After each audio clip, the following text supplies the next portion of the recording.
தென்னாடுடைய சிவனே போற்றி, எந்நாட்டவர்க்கும் இறைவா போற்றி. ஏகம்பத்துரையந்தாய் போற்றி, பாகம் பெண்ணுருவானாய் போற்றி. அண்ணாமலையம் அண்ணா போற்றி, கண்ணாரமுதக்கடலே போற்றி. தென்தில்லை மன்றினில் ஆடி போற்றி, இன்றனக்காரமுதமானாய் போற்றி. காவாய் கனகத்திரளே போற்றி, கைலை மலையானே போற்றி போற்றி. அருள் தரும் பன்னார் மொழியம்மையுடன் அமர்திரு நனாவுடையார் திருவடிகள் போற்றி போற்றி. திருச்சிற்றம்பலம் தில்லையம்பலம். ஒளியர்கோன் வெப்பொழித்த புகழியர்கோன் கடல் போற்றி. ஆளிமிசை கள்மிதப்பில் அணைந்த பிரான் அடி போற்றி. வாழி திருநாவலூர் வன்தொண்டர் பதம் போற்றி. ஊழிமலி திருவாத ஊரர் திருத்தாள் போற்றி. சைவத்தின் மேல் சமயம் வேறு இல்லை, அதில் சார் சிவமாம் தெய்வத்தின் மேல் தெய்வம் இல்லெனும் நான்மறை செம்பொருள் வாய்மை வைத்த சிறு தேவாரமும் திருவாசகமும் உய்வைத்தரச் செய்த நால்வர் பொற்றாள் எம் உயிர் துணையே. தில்லைவாழந்தனரே முதலாக சீர்படைத்த தொல்லையதாம் திருத்தொண்ட தொகையடியார் பதம் போற்றி. ஒல்லையவர் புராணகதை உலகறிய விரித்துரைத்த செல்வமளி குன்றத்தூர் சேக்கிழாரடி போற்றி. ஈராண்டில் சிவஞானம் பெற்று எந்த மெய்கண்டார் இணைத்தாள் போற்றி. நாராண்ட பல்லடியார்க்கு அருள் புரிந்த அருள் நந்தி நற்றாள் போற்றி. நீராண்ட கடந்தை நகர் மறைஞான சம்பந்தர் நிழல்தாள் போற்றி. சீராண்ட தில்லை நகர் உமாபதியார் செம்பதுமத்திருத்தாள் போற்றி போற்றி. திருச்சிற்றம்பலம் தில்லையம்பலம். திருநாவுக்கரசு வளரு திருத்தொண்டின் நெறிவாள வருஞானத்தப முனிவர் வாகீசர் வாய்மதிகள் பெருநாமச்சீர் பரவலுருகின்றேன் பேருலகில் ஒரு நாவுக்கு உரை செய்ய ஒண்ணாமை உணராதேன். திருச்சிற்றம்பலம் தில்லையம்பலம். எல்லாம் அல்ல ஈர்த்தனை ஆண்ட எந்தை பிரான் அருள் தரும் பன்னார் மொழியம்மையுடன் அமர் திருநனாவுடை பெருமானது திருப்படி தாமரைகளை மணமொழி மேகலாலே வணங்கி அடியேனை இந்த சென்னரிலே ஆற்றுப்படுத்திய ஞானாசிரிய பெருமக்களுடைய திருப்படி தாமரைகளை மணமொழி மேகலாலே வணங்கி இந்த சிவப்பிரகாச ஞான சிந்தனை செய்மெடுத்து கொண்டிருக்கின்ற அத்துணை அடியார் பெருமக்களுடைய திருப்படி தாமரைகளையும் மணமொழி மேகலாலே வணங்கி மகிழ்கின்றேன். திருவருளும் குருவருளும் கூட்ட நம்முடைய உமாபதி சிவனார் அருளி செய்த சிவப்பிரகாசமாகிய ஞானப்பணுகளை தொடர்ந்து சிந்திப்பதற்கும் வழிபாடு செய்வதற்கும் நமக்கு திருவருள் வாய்க்கப்பெற்றிருக்கிறது. அந்த வகையிலே திருவருளையும் குருவருளையும் நீள நினைந்து நாம் கடந்த வகுப்பில் சிவப்பிரகாசத்தினுடைய 83வது பாடலை நாம் சிந்தித்து வருகின்றோம். முந்திய ஒருமையாலே மொழிந்தவை கேட்டல், கேட்ட சிந்தனை செய்தல், உண்மை தெளிந்திடல், தான் அதுவாக வந்தவாறு நெட்டை மறுவுதல் என 4ஆம் இந்தவாறு எய்தோர் முத்தி எய்த இயல்பினோரே என்கின்ற அந்த 83வது பாடலுக்கு சித்தியாரிலிருந்து சில பாடல்களை மேற்கோளாக நாம் கடந்த வகுப்பில் சிந்தித்தோம். இன்று அந்த 83வது பாடல் சிவப்பிரகாச பாடலை சிந்திக்க முற்படுகின்றோம். இதை சிந்திப்பதற்கு முன்பாக நமக்கு ஒரு செய்தி சொல்ல வேண்டி இருக்கிறது. அதாவது இப்போது நமக்கு ஏறத்தாழ நம்ம 83 பாடல்கள் வந்துவிட்டோம். இன்னும் ஒரு சில நாட்களிலே நமக்கு இந்த சிவப்பிரகாச சிந்தனை நிறைவு பெற இருக்கிறது. எனவே அதை தொடர்ந்து நம்ம ஏதாவது அடுத்த நூல் என்ன சிந்திக்கலாம் என்கின்ற ஒரு சிந்தனையில் நம்முடைய விக்கிரமசிங்கரபுரத்திலே இருந்து எழுந்தருளி எங்களுக்கெல்லாம் ஞான நூலை உபதேசம் செய்து கொண்டிருக்கின்ற எங்களுடைய ஆசிரியர் பெருமகனார் சிவத்திரு சண்முகமையா அவர்கள் பவானி சிவனடியார் திருக்கூட்டத்திற்காக திருவருட்பயன் என்கின்ற அந்த நூலுக்கு மிக விரிவான ஒரு உரையை செய்து கொடுத்திருக்கிறார்கள். எனவே அடுத்த நூல் நமக்கு திருவருட்பயன் என்கின்ற வகையில் அந்த சிந்தனையை வைத்து கொள்ளலாம் என்று சிந்தித்து இருக்கிறோம். அது இப்போ இதற்கு பிறகு அது எதற்கு இப்போ முன்னாடி சொல்கிறோம்னா, நாம் சிந்திக்கின்ற அந்த நூல் நம்முடைய சிவத்திரு சண்முகம் ஐயா அவருடைய உரையை தழுவி சிந்திக்க இருக்கிறோம். எனவே விருப்பமுடைய அன்பர்கள் நமக்கு சென்னையில் சங்கரலிங்கம் ஐயாவிடம் அந்த நூல் இருக்கிறது. அந்த சுற்று வட்டாரத்தில் இருக்கிறவங்க அங்கே நூல் பெற்றுக்கொள்ளலாம். அப்புறம் பவானியில் இந்த நூல் இருக்கிறது, வேணுங்கிறவங்க கொரியர் மூலமாக பெற்றுக்கொள்ளலாம்.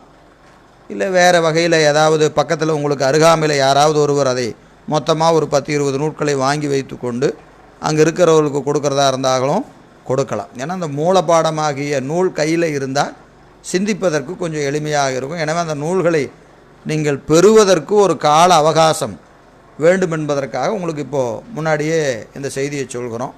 விரும்புகிற அன்பர்கள் அந்த நூலை நேரடியாகவோ தபால் மூலமாகவோ அருகாமையில் இருக்கிற அன்பர்கள் மூலமாகவோ அதை பெற்றுக்கொண்டு நூலை கேட்கலாம். நூல் இல்லைனாலும் நீங்கள் பாடத்தை கேட்கலாம், ஒன்றும் குற்றம் இல்லை. விருப்பம் இருக்கிறவங்க அதை பெற்றுக்கொள்ளலாம் என்பதை ஒரு செய்தியாக வைத்துக்கொண்டு நம்ம 83வது பாடலை சிந்திக்க துவங்குகிறோம். முந்திய ஒருமையாலே மொழிந்தவை கேட்டல். முந்திய ஒருமையாலே, முந்திய ஒருமையாவது முன்னை பிறப்புகளிலே இந்த ஆன்மா செய்து வந்த சரியை கிரியை யோகம், சரியை கிரியை யோகம் என்று சொல்லக்கூடிய இந்த மூன்றையும் முற்றுவித்த நிலையிலே, முந்திய ஒருமையாலே முற்றி வைத்த நிலையிலே அந்த தவத்தின் பயனாய் இறைவனே என்னவா வருகிறானுங்க, ஞானாசிரியனாக எழுந்தருளி, இந்த உயிருக்கு ஞானாசிரியனாக பெருமானே எழுந்தருளி ஒன்றிய மனத்தினோடு அவனது உபதேசங்களை கேட்டல். மொழிந்தவை கேட்டல், உபதேசமாக கேட்டல்.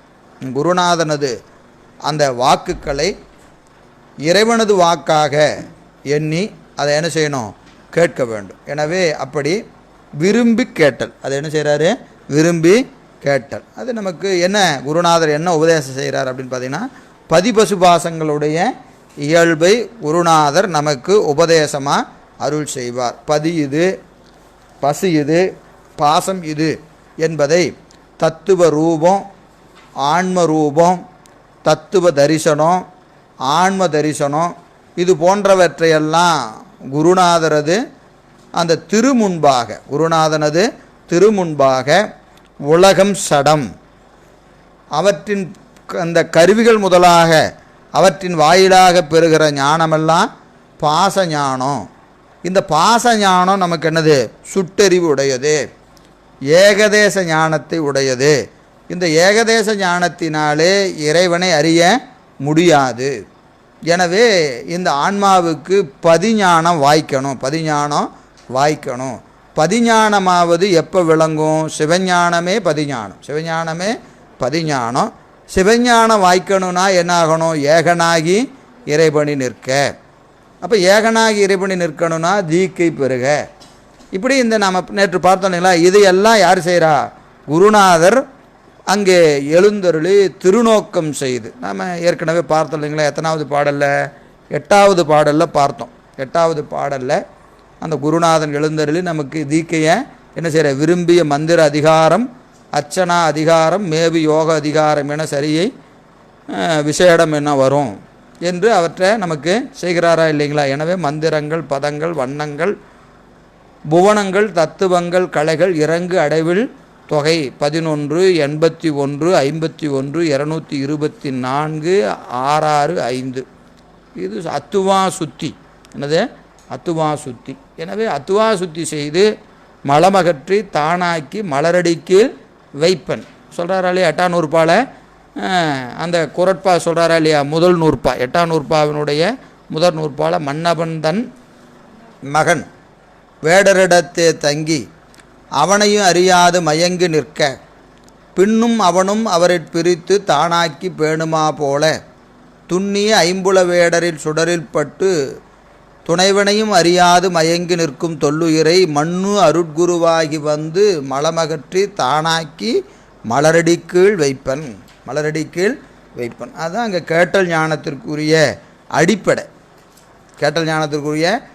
அப்போ பெருமானே அங்கே ஞான குருநாதனாக, ஞானாசிரியனாக, குருநாதனாக எழுந்தருளி இந்த ஆன்மாவுக்கு வாசனா மலத்தை நீக்கி, மலத்தை நீக்கி, வாசனா மலம் எஞ்சி நிற்கும், மலத்தை நீக்கி உபதேசத்தை செய்வார். எனவே அந்த வகையில் இது பெறுகிற ஞானம் என்னது, அதுதான் நமக்கு தீக்கையின் மூலமாக, உபதேசத்தின் மூலமாக பெறுகிற பதிஞானம், கேட்டல் ஞானம் பெறுவது கேட்டல் ஞானம்.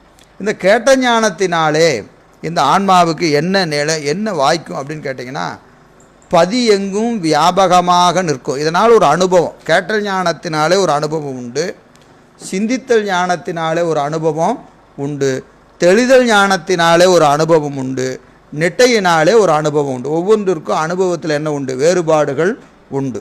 எனவே இந்த கேட்டல் ஞானத்தினாலே ஆன்மாவுக்கு ஏற்படக்கூடிய அனுபவம் என்ன அப்படின்னு பார்த்தீங்கன்னா, பதி எங்கும் வியாபகமாய் நிற்கும். இந்த கேட்டல் ஞானம் வருகிற போதே இந்த ஆன்மா என்ன நினைக்கும்? பெருமான் ஏதோ ஒரு குறியில் இருக்கிறார், அந்த சிவலிங்க திருமேனியில் இருக்கிறாரு, என்னுடைய உடையவரில் இருக்கிறாரு, அங்கே இருக்கிறாரு, இங்கே இருக்கிறாரு என்று அவர் என்ன செய்கிறாங்க? ஒரு குறியிலே இதுவரையும் கண்டு சரீகிரி யோகங்களே நிற்கிற போது பெருமானை ஒரு குறியிலே கண்டு அங்கே பெருமானை தரிசித்த இந்த ஆன்மா ஞானம் விளங்கிய நிலையிலே, கேட்டல் ஞானம் விளங்கிய நிலையிலே எங்கும் வியாபகமாயிருக்கிற பரம்பொருள் இங்கு என் அறிவிலும் இருக்கிறது, என் அறிவிலும் இருக்கிறது என்கின்ற அந்த உணர்வு அந்த ஆன்மாவுக்கு வரும். எங்கே? கேட்டல் ஞானத்தில் வரும். இது 12ஆம் நூற்பாலையும் சொல்கிறாரா இல்லையா? அந்த சிவலிங்க திருமேனியை தரிசிக்க போது எப்படி தரிசிக்கிறாங்க? சரியையாளன் சிவலிங்க திருமேனி எப்படி தரிசிக்கிறான்?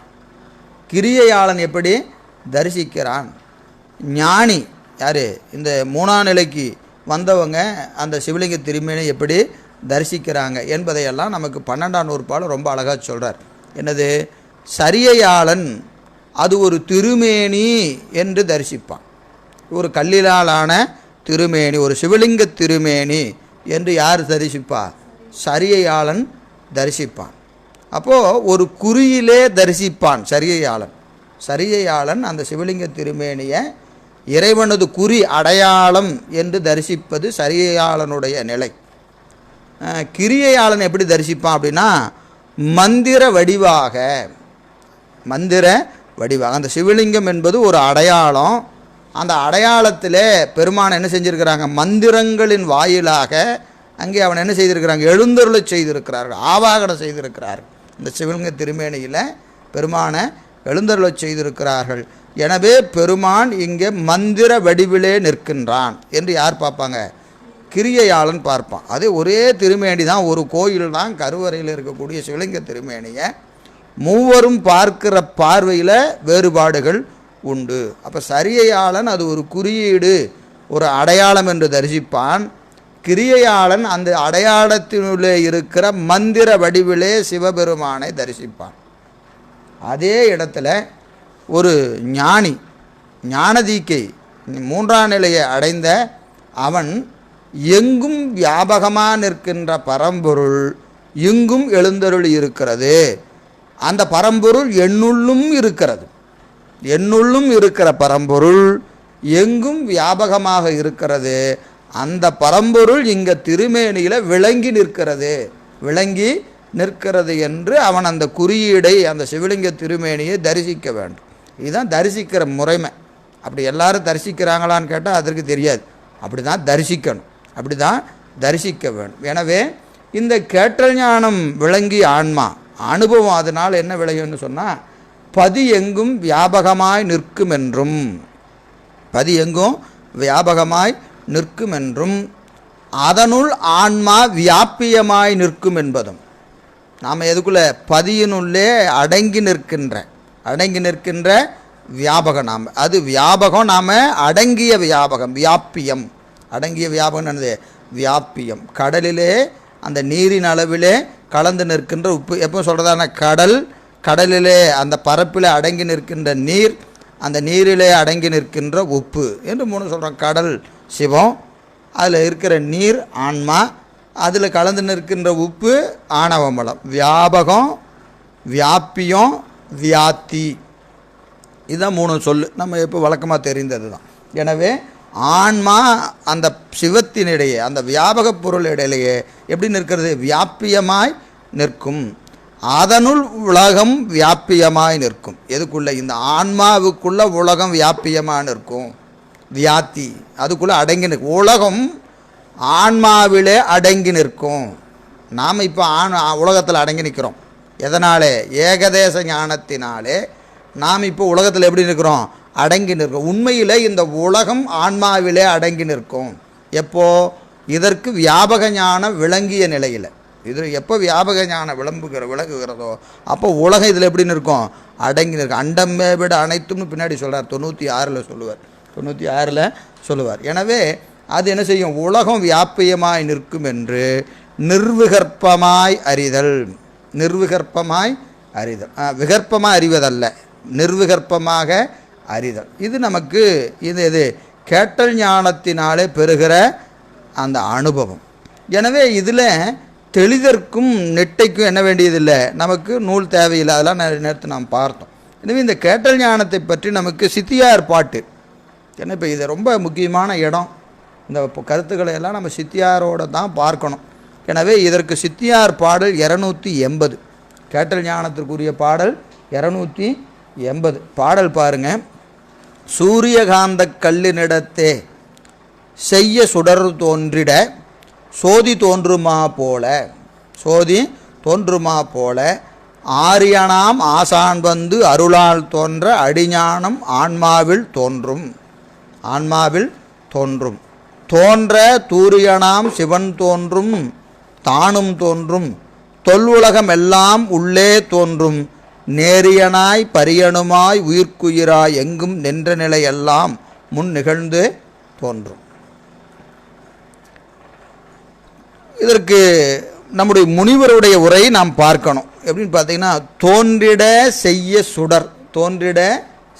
சுடர், அதாவது எது, சூரியன் தோன்றிட என்ன தோன்றும், செய்ய சுடர், சிவந்த சுடர் தோன்றும். செம்மையாகிய ஞாயிற்றினுடைய சந்நிதி மாத்திரையானே அந்த ஞாயிற்றின் முன்னிலையில் எது தோன்றும், அதனது சுடர் கதிர்கள், சூரியனது கதிர்கள், அந்த கிரகணங்கள் தோன்றும். கதிர் தோன்றும் எங்கே, சூரியனது சந்நிதியில் கிரகணங்கள் தோன்றும், கதிர்கள் தோன்றும். அப்படி தோன்றியதினாலே சூரியகாந்த கல்லினிடத்தே சோதி தோன்றுமா போல, சூரியகாந்தக்கல் பளிங்கு, அந்த சூரியகாந்த கல்லிடத்தில் எது தோன்றுகிறது, சுடர் தோன்றுகிறது, நெருப்பு தோன்றுகிறது. அப்போ சூரியகாந்த கல்லிலே நெருப்பு தோன்றுதல் என்பது எப்போ, சூரியனது சந்நிதியின் முன்னே. சூரியன் தோன்றாமல் சூரியகாந்த கல்லில் எது தோன்றாது, நெருப்பு தோன்றாது. அப்போது இதில் 2 செய்தி நம்ம முக்கியமாக பார்க்கணும். சூரியன் தோன்றாது, சூரியகாந்த கல்லில் நெருப்பு தோன்றாது. அப்போ சூரியன் வரணும் என்பது ஒரு கட்டாயம், அது இல்லாமல் சூரியகாந்த கல்லில் நெருப்பு இது ஒரு கருத்து. இன்னொரு கருத்து, சூரியன் தோன்றினாலும் சூரியகாந்த கல்லில் தான் நெருப்பு தோன்றும். பக்கத்தில் இன்னொரு கல் கிடக்கும், அதில் நெருப்பு தோன்றாது. அப்போது சூரியகாந்த கல்லில் தான் சூரியனது சந்நிதியிலே என்ன தோன்றும், நெருப்பு தோன்றும். அப்போது சூரியன் தோன்றினால் மட்டும் போதாது, அந்த சூரியன் தோன்றுவதினாலே விளங்கி நிற்பது எது, சூரியகாந்த கல் தான். ஏனைய கல்லுக்கெல்லாம் அந்த தன்மை இல்லை. அப்போ அந்த தன்மை இல்லை என்பதை நாம் எப்படி வைத்து கொள்ளலாம் என்று சொன்னால் 2 வகையாக சிந்திக்கலாம். ஒன்று, பக்குவமுடைய ஆன்மாவே சூரியகாந்தக்கல், எனவே ஏனைய ஆன்மாக்கள் எல்லாம் ஏனைய கல் போல என்று ஒரு உதாரணம் சொல்லலாம். ஆனால் அது திருப்பி மாறுதா அப்படிங்கிறதுக்கு ஓமை சரியாக வருமானு தெரியல. இன்னொன்று, ஏனையவெல்லாம் உலகம் போன்ற சடப்பொருள்கள் ஆன்ம அறிவு தான் சூரியகாந்த கல். அப்போ ஆன்ம அறிவில் எது தோன்றும், சூரியன் தோன்றுகிற போது அதில் என்ன தோன்றும், சுடர் தோன்றும். சரி, இப்போது இங்கே ஒரு தடை வருது. என்ன அப்படின்னு கேட்டிங்கன்னா, சூரியகாந்த கல்லை நாம் எதற்கு ஊமையாக சொல்கிறோம், இப்போது ஆன்மாவினுடைய அறிவுக்கு ஊமைன்னு சொன்னால், சூரியன் தோன்றினால் எல்லா சூரியகாந்த கல்லிலையும் சுடர் தோன்றணுமே. அப்போது சிவம் தோன்றுகிறது என்று சொன்னால் எல்லா ஆன்மாவுக்கு என்ன வரணும், அறிவு விளங்கணும். அப்படியெல்லாம் விளங்குவதில்லை. நமக்கு பக்கத்தில் இருக்கிறவர் பிரகாசமாக இருக்கிறாரு, நாம் அப்பிரகாசமாக இருக்கிறோம். சூரியன் எல்லாத்துக்கும் தோன்றுதா இல்லையா, ஒரே வகுப்பு ஆசிரியர் குருநாதனாக அமர்ந்து கொண்டு ஞான உபதேசம் செய்கிறாரு, பக்கத்தில் இருக்கிற மாணவர் பிரகாசமாக அப்படியே வாங்கி நிற்கிறாரு, நம்ம எல்லாம் எப்படி நிற்கிறோம், கொஞ்சம் அப்படியே புரிஞ்ச மாதிரியும் புரியாத மாதிரி இருக்கிறோம். அப்போ சூரியகாந்த கல்லுன்னு சொல்லிட்டா என்ன ஆகணும்? எல்லா ஆன்மாவும் சூரியகாந்த கல் தானே. அப்போ எல்லா ஆன்மாவிலையும் என்ன தோன்றணும்? சுடர் தோன்றணுமே, சுடர் தோன்றணுமே என்கின்ற ஒரு தடையை இங்கே வைத்து நாம் பார்க்கணும். இதுக்கெல்லாம் விடை இல்லையான்னு கேட்டால் கண்டிப்பாக விடை இருக்குது. இது நமக்கு எங்கே? சிவஞான போதம். சிவஞான போதம் எத்தனாம் நூறுப்பா? 2வது அதிகரணம். 2வது அதிகரணம் என்ன செய்கிறாரு? 2வது அதிகரணம் மேற்கோள் ஏது? அவன் என்ன செய்கிறாரு? அந்நியமின்றி சைத்தன்ய ஸ்வரூபியாய் நிற்றலான்னார். அந்நியமின்றி சைத்தன்ய ஸ்வரூபியாய் நிற்றலான். அந்த சைத்தன்ய ஸ்வரூபி அப்படின்னு என்னதுங்க? மாசு நீங்கிய ஆன்மாவின் அறிவு. மாசு நீங்கிய ஆன்மாவின் அறிவு. அப்போ அங்கே சூரியன் தோன்றினாலும் சூரியகாந்த கல் பூரா அழுக்கு படிஞ்சிருந்ததுன்னா அதில் சுடர் தோன்றாது. சுடர் தோன்றாது. அப்போ அந்த கல் எப்படி இருக்கணும்? பளிச்சுன்னு இருக்கணும். அப்போ தான் அந்த கதிர் என்ன செய்யும்? ஊடுருவி அந்த கல்லை ஊடுருவி அதில் சோதி தோன்றும், நெருப்பு தோன்றும். கல் பூரா ஒரு சாணியில் அப்பி கிடந்ததுன்னா என்னாகாது? அதில் சுடர் தோன்றாது. அப்போது ஆன்ம அறிவு சூரியகாந்த கல் என்று சொன்னாலும் அந்த கல் என்ன கல்லாக இருக்கணும்? மாசு நீங்கி ஆன்மாவின் அறிவு. மாசு நீங்கி ஆன்மாவின் அறிவு. அதுக்கு தான் இந்த தீக்கையும் ஏனைய சரீகிரி யோகங்கள் என்று சொல்வதால் அந்த கல்லை பட்டை தீட்டுறது. கல்லை பட்டை தீட்டி அதில் இருக்கிற மாசுகளை எல்லாம் நீக்கி பக்குவம் சொன்னமா இல்லைங்களா? அது என்னது? பக்குவம். உணர்த்தியதை உணர்த்திய போதே உணர்த்தியவாறு உணர்தல். அந்த நிலைக்கு வருகிற போது தான் பெருமான் சூரியனாய் தோன்றி இங்கே செய்ய சுடர் தோன்றும். ஆன்மாவில் செய்ய சுடர் தோன்றும். எனவே அது என்ன செய்யும்? அந்த செய்ய சுடர் தோன்றுமா போல. இது ஓமை. இது ஓமை. அப்போ இந்த ஆன்மாவில் என்ன நடக்குது? அருளால் வந்து ஆரியனாம் ஆசான். அருளால் வந்து ஆரியனாம் ஆசான். அருளால் என்ன? அருளால் தவத்தினுடைய பயனாய். தவத்தினுடைய பயனாய். இன்னொன்று கேட்பித்தலோடு வந்து தோன்றும் மேம்பட்ட ஞானாசிரியன்கிற இந்த அருள் என்ற சொல்ல இங்கே சிவஞான முனிவர் என்ன சொல்கிறாரு? கேட்டல் ஞானம் என்று எடுத்துக்கொள்கிறார்.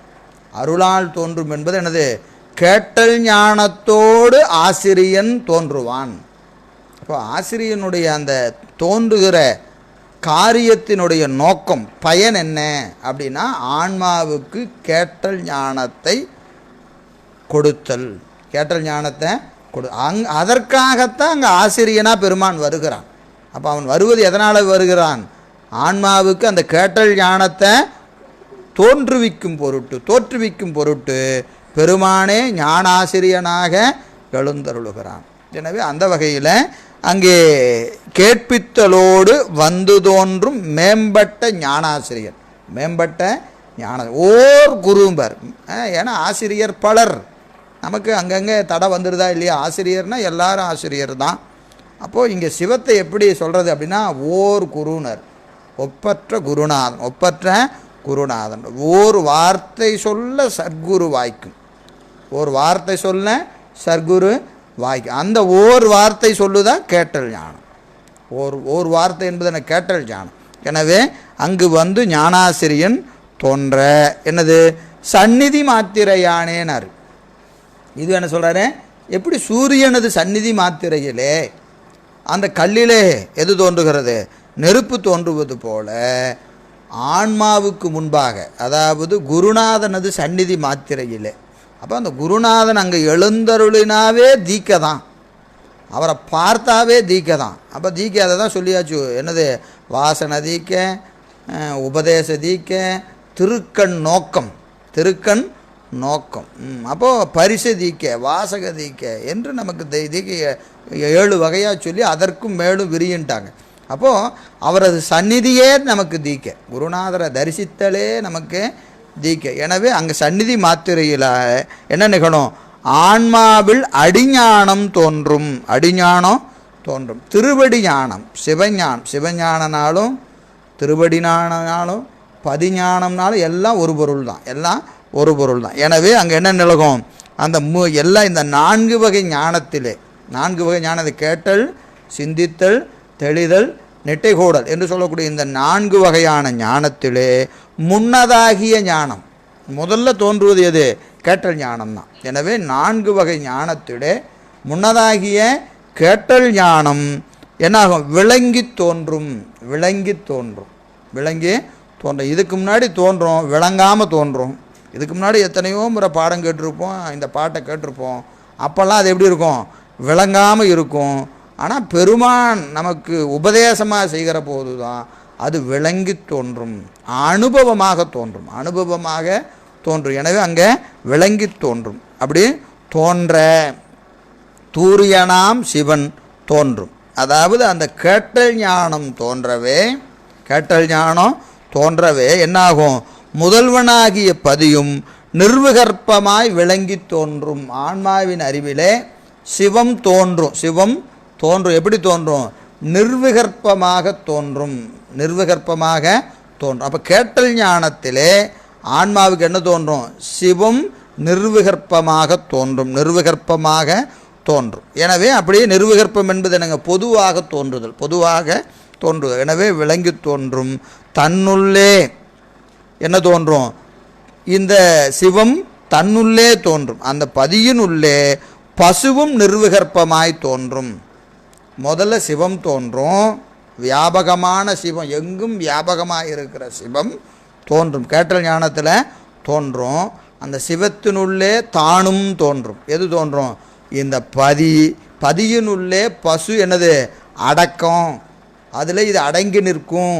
இது ஒரு வியாபிய பொருள். நாம் இறைவனுக்கு அடிமை, இறைவனுக்கு அடிமை என்கின்ற உணர்வும் இந்த ஆன்மாவுக்கு தோன்றும். எனவே அப்படி தோன்றிய நிலையில் என்ன ஆகும்? அது தோன்றின உலகமெல்லாம் தோன்றும். அதுக்குள்ள எதுக்குள்ள? பசுவினுள்ளே உலகம் தோன்றும். பசுவினுள்ளே உலகம் தோன்றும். எனவே பதி தோன்றும், பதியினுள்ளே பசு தோன்றும், பசுவினுள்ளே தொல்லுலகமெல்லாம் தோன்றும். இப்படி தோன்றுவதினாலே என்னாகும்? அது எப்படி நிற்பானா? அந்த நிலையில் பெருமான் எப்படி நிற்பானா? நேரியனாய் பரியணுமாய். நேரியனாய் பரியணுமாய். இது நமக்கு நிறைய முறை சிந்தித்தது. அண்டமோர் அணுவாம் பெருமை கொண்டும், அண்டமோர் அணுவாம் பெருமை கொண்டும், அணுவும் ஓர் அண்டமாம் சிறுமை கொண்டும். அப்போ பெருமான் பெரியவனான் என்னானா? மேலோர்க்கும் மேலோர்க்கும் மேலோய் போற்றி, யாவர்க்கும் மேலாய் அளவிழா சீருடையாய். அப்போ அப்படிப்பட்ட பெருமான் அவன் பெரியவனாக நிற்கும்போது அண்டமெல்லாம் எப்படி நிற்கும்? ஒரு சின்ன அணு போல தோன்றும். சின்ன அணு போல தோன்றும். அவன் சிறியவனாக நின்னானா எப்படி நிற்பான்? அது இந்த அணு அவனுக்கு முன்னாடி எப்படி நிற்கும்? அண்டம் போல நிற்கும். அப்போ நோக்கரிய நோக்கே நுணுக்கரிய நுண்ணுணர்வே. நோக்கரிய நோக்கே நுணுக்கரிய நுண்ணுணர்வு. அப்போ அவன் அது நுணுகுதற்கு நீங்கள் நுணுகி நுணுகி நுணுகி நுணுகி போனால் அதற்கு கீழே அவன் நுணுகி கொண்டே செல்வான். அப்போ நம்மளால் இதுக்கு மேலே சொல்லவே முடியாது அப்படின்னு சொல்கிற இடத்துக்கும் கீழும் அவன் இருப்பான். பாதாளம் ஏழுனும் கீழ் சொற்கழிவு பாதமலரும். சொற்கழிவு, இந்த சொற்கழிவு நம்ம ஏற்கனவே சொல்லியிருக்கிறோம் பலமுறை. சொற்கழிவுன்னு என்னதுங்க? அதுக்கு மேலே சொல்லவே முடியாதுங்க. அவன் கீழே இருக்கிறான், இன்னும் கீழே, இன்னும் கீழே, இன்னும் கீழே, இன்னும் கீழேன்னு நீங்கள் எத்தனை கீழே சொல்லி முடிச்சுட்டு ஐயா இதுக்கு மேலே என்னால் சொல்ல முடியாது அப்படின்னு சொல்லி நிறுத்தினோம்னா அதுக்கு கீழும் இருப்பான். அதுக்கு கீழும் சொற்கழிவு, சொல்லிறந்த தன்மை, சொல்லிறந்த தன்மை. எனவே அந்த வகையில் அவன் என்ன? நேரியனாய் பரியனுமாய் உயிர்க்கு உயிராய், உயிர்க்கே உயிராய் நின்ற நிலையெல்லாம் முன் நிகழ்ந்து தோன்றும். இப்படி நிற்பது தான் என்னதுங்க? கேட்டல் ஞானம். கேட்டல் ஞானம் இவ்வாறு ஆன்மாவுக்கு நிகழும். சரி, ரெண்டாவது ஞானம் என்னது? கேட்ட சிந்தனை செய்தல். கேட்ட சிந்தனை.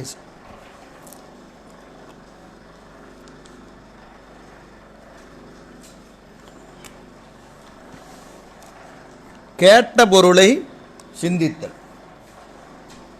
பாசஞான பசுஞான நிலைகளையும் பதிஞானத்தின் சிறப்பியல்பையும் சிந்தித்தல். பாசஞானத்தின் இயல்பு, பசுஞானத்தின் இயல்பு, பதிஞானத்தினுடைய இயல்பு ஆகிய 3 ஞானங்களினுடைய இயல்பை என்ன செய்கிறது? சிந்தித்தல். அப்போது இதை நம்ம இதைத்தானே அவர் சொன்னார். நீ பசு, இந்த உலகம் பாசம், உனக்கு இதை விளக்குவது பதி என்று அவர் சொன்னார். சொன்னது என்ன செய்யுது? இந்த ஆன்மா சிந்திக்கிறது. கேட்ட பொருளை சிந்தித்தல், கேட்ட பொருளை சிந்தித்தல். அப்போ அதில் என்ன நிகழும் அப்படின்னு கேட்டிங்கன்னா, குருநாதனது உபதேசத்தை கேட்ட அதிதீவிர பக்குவமுடைய மாணவன், அதிதீவிர பக்குவமுடைய மாணவன். ஏன் அதிதீவிர பக்குவம் அப்படின்னு கேட்டிங்கன்னா, அவன் தான் சிந்திப்பான், அவன் தான் சிந்திப்பான். இல்லைன்னா என்ன செய்வான், கேட்டுக்கிட்டே இருக்க வேண்டியதான், அப்படியே கேட்டுக்கிட்டே இருக்க வேண்டியதான். இன்னொரு முறை சொல்லுங்க, இன்னொரு முறை சொல்லுங்கன்னு என்ன செய்ய வேண்டியதான், கேட்டுக்கிட்டே இருக்க வேண்டியதுதான். அப்போ இன்னும் நமக்கு என்ன நிகழலை அப்படின்னா, இன்னும் கேட்டல் ஞானத்திலே நின்று கொண்டு இருக்கிறோம், இன்னும் சிந்தித்தல் ஞானத்துக்கு போகலைன்னு அர்த்தம். அப்போ அதனால தான் ஒரு அடை போட்டார், என்னது, அதிதீவிர பக்குவமுடைய மாணவன்னார். அப்போ அவனுக்கு தான் என்ன செய்யும், கேட்ட பொருளை சிந்தித்தல். நல்ல மாணவனுக்கு அழகு முன்னாடியே முதல் வகுப்புலேயே சொன்னோமா இல்லைங்களா, அப்படி எப்படி இருக்கணும், பசு போல அன்னமோடு ஆவே மண்ணோடு கிளியேன்னு பார்த்தோமா இல்லையா. அது என்னது, என்ன செய்யும், வாங்குவதையெல்லாம் வாங்கி ஒரு ஓரமாக போய் அதை அசை போடுதா இல்லையா. அப்போ அசை போடுவது தான் சிந்தித்தல், கேட்ட பொருளை சிந்தித்தல். எனவே அதிதீவிர பக்குவமுடைய மாணவன் தான் கேட்ட பொருளை சிந்திக்கும் வகையினை தனது குருநாதரிடம் கேட்ட அதானே சிந்தித்து வருவான். அதை என்ன செய்யணும் அப்படின்னு கேட்டிங்கன்னா, கேட்டதை சிந்திக்கணும், சிந்திப்பதற்கான வகையையும் குருநாதனிடத்து கேட்டு தெளியணும். ஐயா, இதை நான் எப்படி படிக்கணும், எப்படி சிந்திக்கணும் என்று என்ன செய்யணும், கண்டபடி கேட்டு கண்டபடி சிந்திக்கிறது இல்லை, அதை எப்படி கேட்கணும்னு கேட்டு எப்படி சிந்திக்கணுங்கிறதையும் உபதேசமாக கேட்டு நன்னூலில் நல்லா அதெல்லாம் சொல்லியிருக்கிறாங்க. நாம் ஏற்கனவே முதல் வகுப்புலேயே இதெல்லாம் சிந்தித்தோம். எனவே அதை என்ன செய்யணும், அங்கே கேட்ட அதனையே சிந்தித்து வருவான். அந்த நிலையில் அவனுக்கு என்ன நிகழும் அப்படின்னு கேட்டிங்கன்னா, பேரறிவான இறைவனது ஞானத்தையும் சிற்றறிவான தனது ஞானத்தையும் வேறுபாடு இன்றி சூரியனது ஒளியில் கலந்த கண்ணொளி போல் அத்துவிதமாய் கலந்து நிற்பன். அப்போது கண்ணொளி, நாம கண்ணொளி, அவன் யார், சூரிய ஒளி. நம்ம பார்த்தோமா இல்லைங்களா, 60 பாட்டில் பார்த்தோம், கண்ணொளியும் சூரிய ஒளியும், கண்ணொளியும் சூரிய ஒளியும் பார்த்தோமா இல்லைங்களா. இதில் 58 அந்த 58வது பாடலில் சிந்தித்தது போல, கண்ணொளி விளக்கடித்து காட்டிடுமென்னில் முன்னம் கண்ணொளி ஒன்றுமில்லாம், விளக்கொளி கலந்தவற்றை கண்ணொளி அகலான் என்று கண்டிடும் வேறு காணா என்று பார்த்தோமா இல்லையா. அதை அனுபவமாக அறிதல். இப்போ நாமெல்லாம் படித்தாச்சு, நாமெல்லாம் சிந்தித்தல் ஞானத்துக்கு வந்துட்டோமா அப்படின்னா, இதெல்லாம் நாம் எப்படி நிற்கிறோம், எல்லாம் பேச்சளவில் தான் இருக்குது. அனுபவமாக நிகழணும், இது அனுபவமாக நிகழணும். இறைவனது ஞானம் பதிஞானம் சூரிய ஒளி போலவும், ஆன்மாவினது ஞானம் கண்ணொளி போலவும், சூரிய ஒளியை விட்டால் இந்த கண்ணொளி காணும் தன்மையை பெறாது. எனவே சூரிய ஒளி காட்ட நான் காணுகிறேன் என்று சொல்லுகிற தன்மை இந்த உலகத்தில் யாருக்கும் இல்லை அப்படின்னு சொன்னமா இல்லையா. இரவு என்னது, இரவிதான் வந்து இருத்திட இரவில் என்னும் பொருள்நிலை கண்டு மாந்தர் பொருந்திடும் ஆறு போல, மறுநிலை எங்கும் நீங்க உயிர் தன்னுள் மண்ணும் அருளையும் மொழியை ஞாலத்து அறிந்தவாறு அறியுமன்றே சொன்னமா இல்லையா. அந்த வகையில் அந்த இறைவனது பேரறிவு சூரிய ஒளி என்றும் ஆன்மாவினது சிற்றறிவு கண்ணொளி என்றும், இந்த ரெண்டும் அத்துவிதமாக கலந்தாலன்றி இங்கே என்ன நிகழாது, காட்சி நிகழாது. அப்போ ஆன்மாவுக்கு அறிவு விளக்கம் நிகழணும்னா எது இருக்கணும், இறைவன் காட்டத்தான் ஆன்மா காணுமே அன்றி தனித்து இது ஒருபோதும் காணாது என்பதை இவன் எப்படி நினைவான், அனுபவமாக அறிந்து நிற்பான். எனவே அந்த நிலைக்கு தான் என்ன பேர், இங்கே சொல்லக்கூடிய அந்த நிலை சிந்தித்தல் என்பது. இந்த நிலையில் என்ன ஆகும் அப்படின்னு கேட்டிங்கன்னா, தான் என்ற ஒரு பொருள் தோன்றாது சிவம் ஒன்றே கண்டே நிற்பன். அதான் என்னது, ஏகனாகி இறைபணி நிற்றல். இங்கே என்ன நிகழும்னு கேட்டிங்கன்னா, நிர்விகற்ப உணர்விற்கும் சர்விகற்ப உணர்விற்கும் இடையில நிற்கிற நிலை சிவ யோகம் இருக்கா இல்லையா, சிவயோகத்துக்கு கீழே சிவ தரிசனம். அப்போ இது ஒரு வகையில் நிர்விகற்பம், ஒரு வகையில் சர்விகற்பம். அப்படி என்னென்னா கேட்டிங்கன்னா, நிர்விகற்பம் என்பது பொதுவாக அறிதல், சவிகற்பம் என்பது சிறப்பாக அறிதல். அப்போ சிவத்தை சிறப்பாக அறிதல் என்பது எங்கே நிகழும், சிவயோகத்தில் தான் அது சிறப்பான காட்சி. அப்போ இங்கே தரிசனம்னு சொல்கிறோமே அப்படின்னா இது என்னது, தெளிவான காட்சி இல்லை. ஏன் தரிசனம் என்ன, சிவைய, அங்கே என்ன இருக்குது, சிவைய எது எது இருக்குது, ஆன்மா இருக்குது, அருள் இருக்குது, அருளோடு கூடி நிற்கின்ற அந்த சிவமும் ஆன்மாவும் அருளும், சிவமும் ஆன்மாவும் அருளும் யகரமாக உயிர் காட்சிப்படுகிற வரைக்கும் அது சிறந்த காட்சி ஆகாது, தெளிந்த காட்சி ஆகாது. அப்போது அங்கே என்ன இருக்கும், அங்கே நானும் சிவமும் சேர்ந்து செய்தோங்கிற நிலை தான். அங்கே என்னது, அந்த யகரமாகி உயிர் வெளிப்பட்டு தோன்ற 9ஆம் நூற்பா, 9ஆம் நூற்பால் அப்படி தானே இருக்குது, சிவையே தான். 9ஆம் நூற்பா காட்டுவது சிவையே தான். 10 தான் என்னது, சிவ. 11 சி, 11 சி. அப்போது 9 சிவைய, 10 சிவ, 11 சி என்பது அங்கே 9 அருள் இருக்கும், சிவம் இருக்கும், அதை அறிந்து நிற்கின்ற ஆன்மாவும் இருக்கும், ஆன்மாவும் இருக்கும். 10 வரும்போது அருளிலே ஆன்மா அடங்கி ஏகனாகி இறைவனை நிற்பதினாலே அங்கே தான் என்ற ஒரு பொருள் தோன்றாது, அந்த அருளிலே அடங்கி நிற்றல், அதுதான் யோகம். சிவயோகம் என்பது அடங்கி நிற்றல், யோகம் என்பது அருளிலே அடங்கி நிற்றல். அப்புறம் முத்தி நிலை என்பது என்னது, சி மட்டும் இருப்பது, அது 11ஆம் நூற்பா, 11ஆம் நூற்பா. எனவே அந்த வகையில் இது சர்விகற்ப காட்சிக்கும் நிர்விகற்ப காட்சிக்கும் இடையில நிற்கிற நிலை, ஒரு வகையில் இடையே நிற்கிற நிலை. இது நமக்கு சித்தியார் பாடல் 281 சிந்தித்தல் ஞானத்தை 281 சொல்கிறார். மிக்க ஒரு பக்குவத்தில் மிகு சத்தினிபாதம் மேவுதலும் ஞானம் விளைந்து ஓர் குருவின் அருளால் புக்கு அனுட்டித்து நெட்டை புரிந்துள்ளோர்கள் பூதளத்தில் புகழ் சீவன் முத்தராகி தக்க பிரியா பிரியம் இன்றி, தக்க பிரியா அப்பிரியமின்றி ஓட்டில் தபனியத்தில் சமபுத்தி பண்ணி சங்கரனோடு ஒக்க உறைந்து அவர் அவனை அவன் இவரை விடாதே உடந்தையாய் சிவன் தோன்ற ஒன்றுமே காண்பர். மிக்க ஒரு சத்தினிபாதத்தில் மிகு சத்தினிபாதம் மேவுதலும், மிகு சத்தினிபாதம் மேவுதல், அதாவது பக்குவ முதிர்ச்சியான் நாளாந்தர சத்தினிபாதம், நாளாந்தர சத்தினிபாதம் மேவினோர்கள், அதுதான் அதிதீவிர பக்குவம் உடையோன்னு சொன்னோமா இல்லையா, அதிதீவிர பக்குவம் உடையோர் அவர்களுக்கு தான் சிந்தித்தல், அவர்களுக்கு தான் சிந்தித்தல். அப்போது ஏனையோரெல்லாம் என்னாவாங்க, கேட்டல்லையே நிற்பாங்க, கேட்டல்லையே நிற்பாங்க, இன்னும் கேட்டல் ஞானம் முற்று பெறாமல் இருக்கும். எனவே அது நாளாந்தர சத்தினிபாதம். எனவே அக்கேட்டல் அறிவு மாத்திரமன்றி முதிர்ந்து முருக விளையும். அவர்களுக்கு கேட்டல் ஞானம் என்ன ஆயிரும், முருக முதிரும், முருக முதிர்ந்தால் என்ன ஆகும், அடுத்த நிலைக்கு போகணுமா இல்லையா, அதில் அந்த ஓவர்ஃப்ளோ சொல்கிறோமா இல்லையா, அது அதனுடைய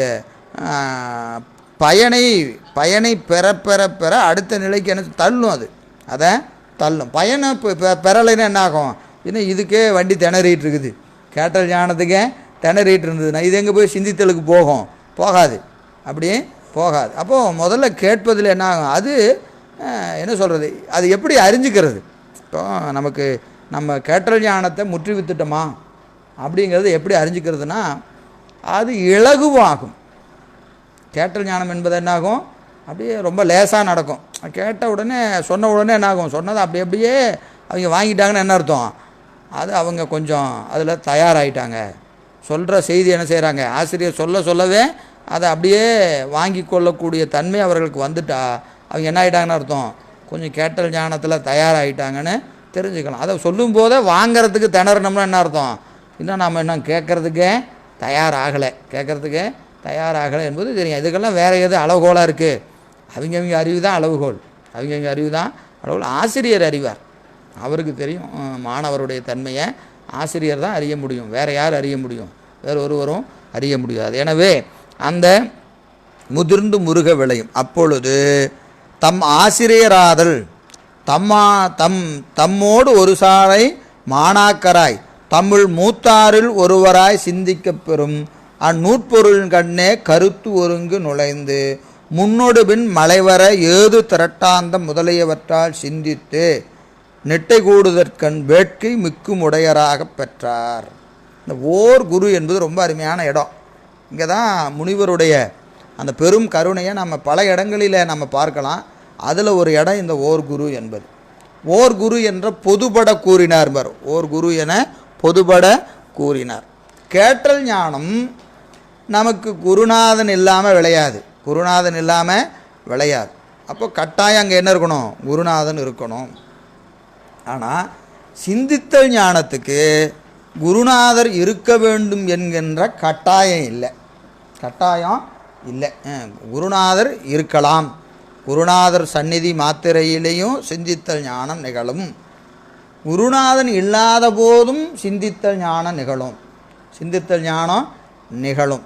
ஆனால் அது எப்படி நிகழும் அப்படின்னு கேட்டால், தன்னில் ஒரு சாலை மாணாக்கர், தன்னில் ஒரு சாலை மாணாக்கரில் மூத்தார்னர். அதில் நல்லா கொஞ்சம் மாணவர்களிலேயே என்ன இருப்பாங்க? கொஞ்சம் நல்ல பக்குவமுடைய மாணவர் இருப்பாங்க. அவர்களை குருநாதராக பாவித்து அவரோடு சிந்திக்க வேண்டும். அவரோடு சிந்திக்க வேண்டும். அப்போ அந்த இடத்துல யார் குருநாதராக இருக்கிறாங்க? தன்னில் மூத்தார். தன்னில் மூத்தார். ஏன்னா அந்த சிந்தித்தலுக்கு ஏன் அவர் இல்லாமல் நம்ம ஒரு தரமானவங்க சிந்திச்சா என்னங்க வந்துடும்? ஒரு சிந்திக்கிறோம்னா ஒரு இடத்துல சிந்தனை நிகழ்கிறதுனா அதில் எப்படி இருக்கணும்னு கேட்டிங்கன்னா, ஒருவராவது எப்படி இருக்கணும்? கொஞ்சம் மேலே இருக்கணும். கொஞ்சம் மேலே இருக்கணும். இல்லைன்னா என்னாகும்? சிந்தனை சரியாக இருக்காது. குருடும் குருட்டாட்டம் ஆடி குருடும் குழிவிழுமாறே என்கின்ற ஒரு நிலைக்கு போயிடும். அப்போது நாம் செய்கிற பிழைகள் நமக்கு தெரியாது. சிந்திக்கிற போது தப்பாக சிந்தித்தோம்னா அதுவே நமக்கு என்ன ஆயிரும்? இதுதான் சரின்னு முடிவு பண்ணிக்குவோம். நாமளே முடிவு பண்ணிக்குவோம். அதனால் என்னாகாது? பயன் விளையாது. பயன் விளையாது. அப்போது நம்மில் மூத்தார் இருக்கிற போது அதை என்ன செய்வாங்க? அதை இப்படி படிக்கணும், இதை இப்படி படிக்கணும் என்று அவர்கள் என்ன செய்வாங்க? நம்மை நெறிப்படுத்துவார்கள். அப்போ அவரையும் நாம் என்ன செய்யணும் அப்படின்னு கேட்டிங்கன்னா, அவரை குருநாதர் இடத்துல வச்சு அந்த ஞான நூலை சிந்திக்க வேண்டும். எனவே ஓர் குரு என பொதுபட கூறினார். பின்னாடி சொல்கிறார், ஓர் குருவென பொதுபட கூறினார். பின்னாடி சொல்கிறார் பாருங்கள், அது பார்ப்போம். எனவே அந்த வகையில் அது என்ன ஆகணும்? ஒருவராதல் சிந்திக்க பெறும் அந்நூல் பொருளின் கண்ணே. அந்த நூல் பொருளின் கண்ணே என்ன ஆகணும்? கருத்து ஒருங்கி. அதுக்கு படிக்கிற போதே நமக்கு என்ன ஆகணும்? அந்த அலைபாயாமல் சிந்திக்கணும். அலைபாயாமல் ஏதோ சிந்திக்கிறோம், ஏதோ என்னமோ சொல்கிறாங்க கேட்போம், அப்படியெல்லாம் சிந்திக்கக்கூடாது. சிந்திக்கும்போது எப்படி இருக்கணும்? அதில் கருத்து ஒருங்கி அதில் ஒரு வேட்கையோடு சிந்திக்க வேண்டும். ஞான நூலை சிந்திக்கும்போது நமக்கு என்ன இருக்கணும்? ஒரு வேட்கை. என்னது? அங்கே யாசகம் பெறுவான் போலம்பர். எப்படி பெறணுங்க? ஞான நூலை பெறுகிற போது எப்படி பெறணும்? யாசகம் பெறுதல்பர். எப்படி வருவேன்? செல்வந்திடத்தில் போய் ஒரு ஏழை கையேந்தி நிற்கும்போது எப்படி நிற்பான்? ஐயா ஒரு 10 ரூபா கொடு அப்படியே கேட்க முடியும்? எப்படி கேட்குறான்? தலையெல்லாம் சொல்லி, சாமி கொஞ்சம் ரொம்ப சிரமமாக இருக்குது, கொஞ்சம் நீங்கள் பார்த்து ஏதாவது கொடுங்க. அதை எப்படி அது நமக்கு தெரியும். அந்த அனுபவம் நமக்கு பலருக்கு ஒன்று கொடுத்தோ அல்லது கேட்டோ நமக்கு அந்த பழக்கம் இருந்திருக்கும். நம்மகிட்ட கொடுக்கும்போது நம்மகிட்ட ஒருத்தன் எப்படி கேட்குறாங்கிற அனுபவம் நிகழ்ந்திருக்கும். அல்லது நாம் பெறுகிற போது நம்ம எப்படி நின்றோங்கிற அனுபவம் நமக்கு நிகழ்ந்திருக்கும். இந்த ரெண்டில் ஏதோ ஒன்று கொடுத்ததினாலோ பெற்றதினாலோ இந்த பொருள் பெறுகிற போது நிற்க வேண்டிய நிலை நமக்கு தெரியும். இன்னும் சொல்லப்போனால் கம்பராமாயணத்தோட உண்டா இல்லையா? கடன்பட்டால் நெஞ்சம்போல் கலங்கினான் இணங்கை வேந்தன்னு சொல்லுவாங்க. அது எல்லாத்துக்கும் பழக்கமான சொல். ஏன்னா அந்த பொருள் வேண்டி ஒரு இடத்துல போய் நிற்கிற நிலை இருக்குது பாருங்கள். அது ரொம்ப ரொம்ப என்ன சொல்கிறது, வாழ்க்கையில் யாருக்கும் வரக்கூடாது. யாருக்கும் அந்த பொருள் வேண்டி ஒரு இடத்துல போய் நிற்பது என்பது அவ்வளவு, ஏன்னா அவ்வளவு அங்கே இறங்கி நின்னாகணும். அந்த இடத்துல போய் நீங்கள் இறங்கி நின்னால் தான் அந்த பொருளை பெற முடியும். அதனால் அதை விட என்னது, அருள் வேண்டி நிற்கும்போது அதை விட இறங்கி நிற்கணும். அதை விட இறங்கி நிற்கணும். அதனால தான் சொன்னார், என்னது, அருளில்லாருக்கு அவ்வுலகம் இல்லை, பொருள் இல்லாருக்கு இவ்வுலகம் இல்லைனார் வள்ளுவ பெருமான். அப்போது ஏன்னா பொருளை வச்சு தான் அருளை சொல்ல முடியும். பொருளை வச்சு தான் அருள் சொல்ல முடியும். அது நமக்கு அருளில் பெரியது அகிலத்தில் இல்லை, அகிலத்தில் இல்லை. ஏனும் பொருளில் தலையிலது போல், பொருளில் தலையிலது போல், பொருளில் அகிலத்தில் தலையிலது போல், பொருளில் அகிலத்தில் தலையில். இந்த உலகத்தில் பெருசுன்னு கேட்டால் பொருள் தான். அதுபோல் அகிலத்தில் அருளில் பெரியது இல்லை. எந்த அகிலத்தில்? அந்த அகிலத்தில். இந்த உலகத்திலே பொருள் இல்லைன்னா வேலை இல்லை, அந்த உலகத்தில் அருள் இல்லைன்னா வேலை இல்லை. அப்போது அந்த அருளை நாம் எப்படி பெறணும்? அப்படியே வேண்டி நின்று பெற வேண்டும். வேண்டி நின்று பெற, அப்படி பெற்றாதாங்க அது கேட்டல் ஞானம். அப்படி கேட்டால் தான் அது கேட்டல் ஞானம். இல்லைன்னா அது கேட்டல் ஞானம் நிகழாது. அந்த உருக்கம் இல்லைன்னா, அந்த வேட்கை இல்லைன்னா அது என்னாகும்?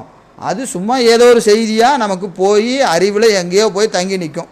அது ஒரு செய்தியாகத்தான் விளையுமே அன்றி அனுபவமாக விளையாது. அனுபவமாக ஒருபோதும் விளையாது.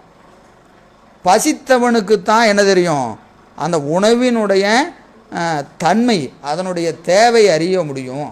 பசிக்காதவனுக்கு உயர்ந்த பொருளை கொடுத்தாலும் அவனுக்கு சாதாரணம்தான், சாதாரணது தான். பசித்தவனுக்கு தான் பழைய சோறு என்னது, பாயாசம் மாதிரி. பசித்தவனுக்கு பழைய சோறு பாயாசம். புளியா போகிறவனுக்கு பாயாசமே பழைய சோறு தான். அவனுக்கு அதை பற்றி தெரியாது. அதான் இங்கே சொன்னார் என்னதுங்க, கருத்து ஒருக்கி நுழைந்து முன்னோடு பின் மலை வர. முன்னோடு பின் மலை வர, அது ரொம்ப முக்கியம். ஒரு நூலை படிக்கும்போது என்ன ஆகணும், அது முன்பின் மலைவு வர. 100வது பாட்டில் சொல்லுவார், திருவருள் கொடுத்து மற்ற சிவப்பிரகாச நன்னூல் விரிவது தெளியுமாற்றால் விளம்பிய ஏது நோக்கி பெருகிய ஓமையை நான்கின் பெற்றியின் நிறுவி பின் முன் தரும் மலைவு ஒளிய கொள்வோன். பின் முன் மலைவு கொண்டா அவனுக்கு நூலை சொல்லாதன்ட்டார். அவனுக்கு நூல் சொல்லாத, அவனுக்கு சொல்லி ஒன்றும் ஆக போகிறது இல்லை. அப்போ அவன் என்ன செய்வான், அவன் குழம்பிக்கிட்டே தான் இருப்பான். அவன் குழம்புறது இல்லாமல் பக்கத்தில் இருக்கிற ஆளையும் குழப்பிடுவான். அதனால் அவனுக்கு நூல் சொல்லாதன்ட்டார். இங்கே நூல் சொல்ல. அப்போது ஒரு நூல் படிக்கிற போது முன்பின் என்ன செய்யணும், குழப்பம் இல்லாமல் படிக்கணும். அந்த பாட்டில் இப்படி சொல்லியிருக்குது, இந்த பாட்டில் இப்படி சொல்லியிருக்குது அப்படின்னா நமக்கு பார்த்தா ஏதோ வேறுபாடு இருக்கிற மாதிரி தெரியும். அப்போது ஆனால் அது வேறுபாடு இல்லை. எங்கே நம்ம அறிவில் எங்கே தகராறு இருக்குது, இது என்ன ஏதோ ஒரு நுட்பம் இருக்குது. அங்கே இப்படி சொல்லியிருக்கிறாரு, இங்கே இப்படி சொல்லியிருக்கிறாரு, இந்த இதில் ஏதோ ஒரு நுட்பம் இருக்குது. அந்த நுட்பம் என்ன, நம்ம அறிவுக்கு ஏன் அது விளங்கலைன்னு நம்ம அறிவத்தில் தான் ஆராயணும்.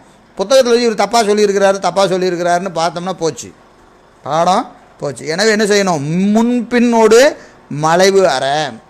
ஏது திரட்டாந்தத்தால், ஏது திரட்டாந்தம், ஏதுன்னு என்னது, காரண காரியங்கள் பார்க்கும். ஏது திரட்டாந்தம் என்னது, வெண்பா. அதற்கான மேற்கோள் ஏது என்று சொல்லக்கூடிய அவையெல்லாம் கொண்டு முதலியவற்றால் சிந்தித்து. அப்போ இதெல்லாம் சிந்தித்தலில் தான் நிகழும். கேட்கிற போது இதெல்லாம் நிகழாது. அதை சிந்திக்கும் போது தான் மலைவு வரும். மலைவு தெளியணும்னா என்ன செய்யணும், காரண காரியங்கள் மேற்கோள்கள் இதையெல்லாம் வைத்து கொண்டு இந்த மலைவை சரி செய்யணும். அப்போ சரி செய்யணும்னா நம்மோடு யார் இருக்கணும், நம்மில் மூத்தார் ஒருவர் இருக்கணும். இல்லைன்னா மலைவு என்ன ஆயிரும், அங்கங்கே குழப்பம், இன்னும் குழம்புன கூட்ட எச்சா குழம்பிடும்.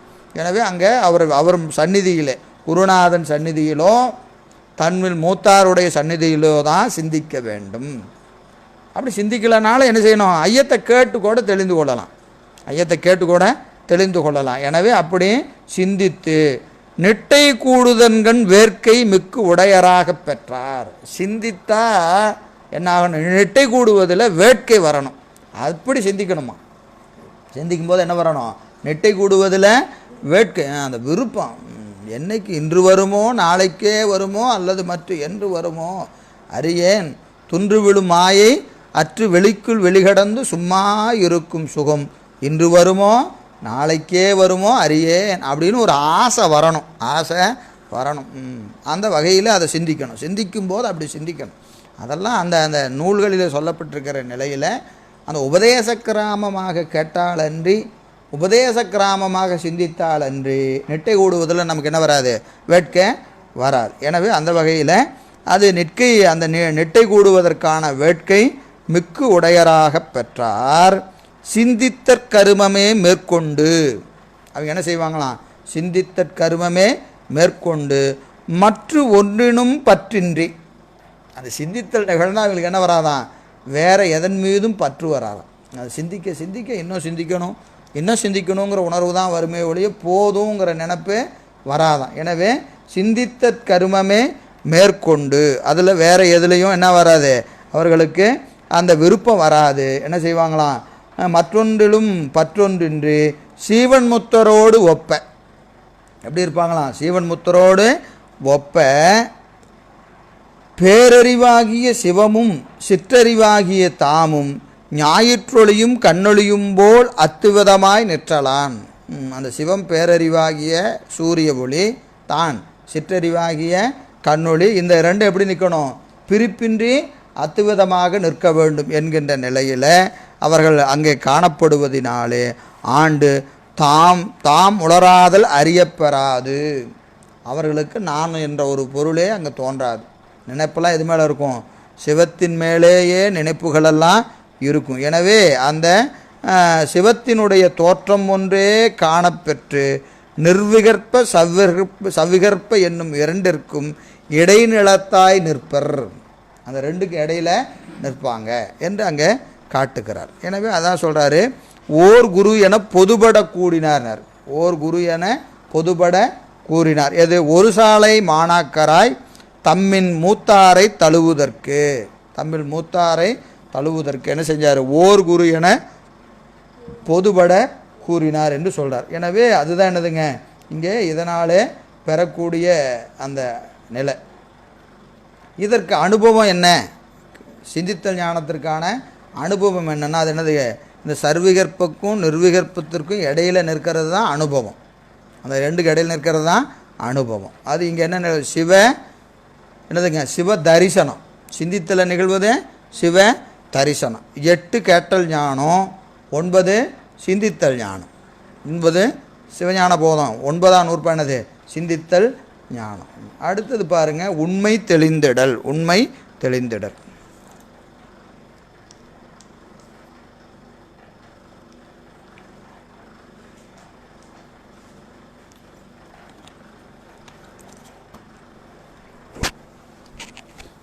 குருநாதன் கருணையினாலே கேட்ட முறையிலே கேட்டு.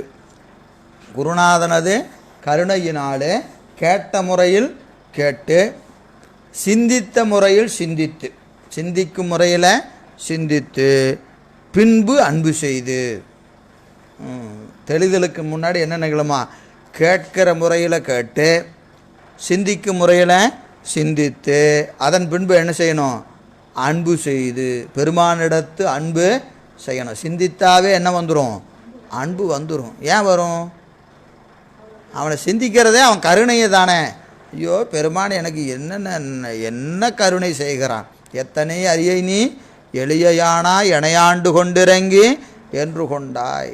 நாயேனை தன்னடிகள் பாடுவித்த நாயகனை பேயேன் எனது பிழை பொறுக்கும் பெருமையனை என்றெல்லாம் நமக்கு அதுதான் சிந்தித்தல். நம்ம கீழ்மையையும் அவனுடைய பெருமையும் சிந்திக்க சிந்திக்க என்ன வரும்? கண்ணீர் தான் வரும். வேறு ஒன்றும் அங்கே பேச்சுக்கெல்லாம் இடம் இல்லை. சிந்திப்பது சிறப்பாக நிகழ்ந்தா அங்கே என்ன நிகழும்? கண்ணீர் மட்டும்தான் வர முடியும். வேறு ஒன்றும் அங்கே வருவதற்கு வேலை இல்லை. எனவே என்னதுங்க அங்கே அன்பு செய்து பத்தி செய்து பத்தி செய்து என்ன செய்வாங்க அப்படின்னா, கருவிகள் தாக்காது அடங்கி நிற்க, கருவிகளெல்லாம் தாக்காது அடங்கி நிற்க பெறுவார்க்கு முதல்வன் இயல்பு கேட்ட காலத்து பொருள் தன்மை பற்றி பேதமாய் வேறாய். கேட்கும் போதே பெருமான் நம்மகிட்ட எப்படி நிற்கிறானுங்க? வேறாய் நிற்கிறான்.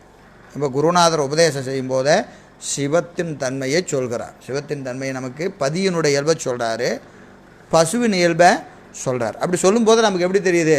பெருமான் நமக்கு வேறாக இருக்கிறான், அவன் நமக்கு பல கருணையை செய்து கொண்டிருக்கிறான் என்று பதியை நாம் எப்படி அறிவோம்? நம்மில் வேறாய் பதியை அறிவோம். நம்மில் வேறாய் பதி. அப்போ கேட்டல் ஞானத்திலே பதி எப்படி நிகழும்? வேறாய் நிற்கும். ஆன்மாவுக்கு வேறாய் நிற்கும். எனவே அந்த வேறாய் நின்ற காலத்து என்னாகும்? அது பேதமாய் நிற்கும். அடுத்தது சிந்தித்த காலத்து, சிந்தித்த காலத்து அபேதமாய், சிந்தித்த காலத்து அபேதமாய் நிற்கும். அப்பவும் எப்படி நிற்கும்? வேறாய்த்தான் நிற்கும். தெளிந்த காலத்து எப்படி நிற்கும்? அங்கே உடனாய் நிற்கும். தெளிந்த காலத்து உடனாய் நிற்கும். அப்போ எப்படி இருக்கா? இவ்விரண்டுமின்றி, எது? பேதமின்றி அபேதமின்றி, வேறாயும் இல்லாமல் ஒன்றாயும் இல்லாமல் எப்படி நிற்பான்? உடனாய் நிற்பான். உடனாய் நிற்பான். எனவே 3 நிலையில் நிற்பான். 3 நிலையிலும் நிற்பான். அப்போது இந்த தெளிந்த நிலையில் அப்படி நிற்பான். வேறாய் நிற்றலையும் அறியும், ஒன்றாய் நிற்றலையும் அறியும், உடனாய் நிற்றலையும் அறியும். 3 அறிந்தால் தான் எனக்கு என்ன பேர்? அத்துவிதம்னு பேர். அத்துவிதம் என்பது இறைவனது 3 நிலையையும் அறிதல். எனவே இந்த 3லையும் அறிவது தான் என்னதுங்க? இந்த தெளிதல், தெளிதலுக்குரிய இலக்கணம் என்று நமக்கு காட்டுகிறார். அப்போது அந்த அதனால் சித்தியாரில் அடுத்த பாட்டு பாருங்கள், 282. 282 ரொம்ப நல்ல பாட்டு. இந்த பாட்டை நம்ம இன்றைக்கி ஆரம்பித்தோம்னா முடியாது. எனவே இந்த பாட்டை நாளைக்கு சிந்திப்போம். எனவே இது என்ன ஆகிறது என்று சொன்னால், உங்களுக்கு அந்த இறைவனது கருணையை 3 நிலையிலும், எது ஒன்றாய் வேறாய் உடனா, இது 9ஆம் நூற்பா. என்னதுங்க இது எத்தனாவது நூற்பா? 10ஆம் நூற்பா. 10ஆம் நூற்பா தானே தெளிதல் என்பது 10ஆம் நூற்பா. அது என்னதுங்க? சிவத்தோடு ஆன்மா இரண்டரை கலந்து நிற்கின்ற யோகம், சிவயோகம். அது 10ஆம் நூற்பால் நமக்கு ரொம்ப அழகாக ஏகனாகி இறைவனி நிற்றல் என்கின்ற வகையில் 2 அதிகரணத்தில் சொல்லியிருக்கிறார். இதெல்லாம் நாளைக்கு சிந்திப்போம். இன்னும் 2-3 நிமிடம் இருக்குது. அதனால் இந்த பாடலை தொட்டோம்னா என்னாகாது, அது முற்று பெறாது என்பதினாலே நாம் இன்றைய வகுப்பு இதோடு நிறைவு செய்கின்றோம். மீண்டும் ஒரு முறை இடையில் வந்த அன்பர்களுக்கு தெரிவிக்கும் பொருட்டு, நமக்கு அடுத்த பாடம் திருவருட்பயன். நம்முடைய சிவத்திரு சண்முகம் ஐயா அவர்களுடைய உரையை தழுவி அந்த நூல் நமக்கு சிவனடியார் திருக்கூட்டத்தின் சார்பாக வெளியீடு செய்யப்பட்டிருக்கிறது. வேண்டுகிற அன்பர்கள் தொடர்பு கொண்டால் அந்த நூலை உங்களுக்கு கொரியர் முதலானவற்றினாலே அனுப்பி வைப்பதற்கு ஒரு வாய்ப்பாக இருக்கும். நமக்கு ஏன்னா ஒரு 10 நாள் வரலாம், எவ்வளோ நாள் ஆகுதுன்னு தெரியல. இதற்கு அடுத்த நூல் நமக்கு திருவருட்பயன். இந்த கால அளவில் இருக்குமான்னு தெரியல. கால வகுப்புகளுடைய எல்லைகள் மாற்றப்படலாம், அது முடிகிற பிறகு முடிவு செய்து கொள்ளலாம். ஆனால் அடுத்த நூல் திருவருட்பயன் என்பதில் ஒன்றும் மாற்றமில்லை. எனவே நம்முடைய ஐயாவினுடைய நூலை வாய்ப்பு இருக்கிறவங்க பெற்றுக்கொண்டு சிந்திப்பதற்கு தயாராக இருக்குமாறு திருவருளால் அன்போடு வேண்டுகிறோம். என்றும் இன்பம் பெருகும் இயல்பினால் ஒன்று காதலித்து உள்ளமும் பொங்கிட மன்றுளார் அடியார் அவர் வான்புகள் நின்றதெங்கும் நிலவே உலகலாம் வான்முகள் வளாது பெய்க மணிவளம் சுரக்க மன்னன் கோன்முறை அரசு செய்க குறைவிழாது உயிர்கள் வாழ்க நான்மறை அறங்கள் ஓங்க நர்த்தவம் வேள்விமல்க மேன்மைகுள் சைவநீதி விளங்குக உலகமெல்லாம் மேன்மைகுள் சைவநீதி விளங்குக உலகமெல்லாம் மேன்மைகுள் சைவநீதி விளங்குக உலகமெல்லாம் கைலாய பரம்பரையில் சிவஞான போத நெறி காட்டும் பெண்ணை பயில்வாய்மை மெய்கண்டான் சந்ததிக்கோர் மெய்ஞான பானுவாகி குயிலாரும் பொழில் திரு ஆவடுதுறைவாள் குரு நமச்சிவாய தேவன் செயலாதி மரபுடையோன் திருமரபு நீடூடி தழைக்க மாதோ தென்னாடுடைய சிவனே போற்றி எந்நாட்டவர்க்கும் இறைவா போற்றி ஏகம்பத்துரையந்தாய் போற்றி பாகம் பெண்ணுருவானாய் போற்றி காவாய் கனகத்திரளே போற்றி கைலை மலையானே போற்றி அருள் தரும் பண்ணார் மொழியம்மையுடன் அமர் திறனாவுடையார் திருவடிகள் போற்றி திருச்சிற்றம்பலம்.